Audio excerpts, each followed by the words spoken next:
Happy Republic Day, guys! So in this video, my friend Druthi will teach you how to make a DIY Republic Day greeting card.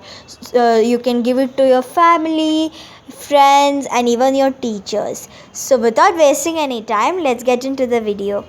Things required for making a Republic Day pop-up card are pencil, eraser and scale, India political map cut into a card, scissors, glue, orange color sheet cut into 9 into 9 centimeter, white color sheet cut into 7 into 7 centimeter, green color sheet cut into 5 into 5 centimeter.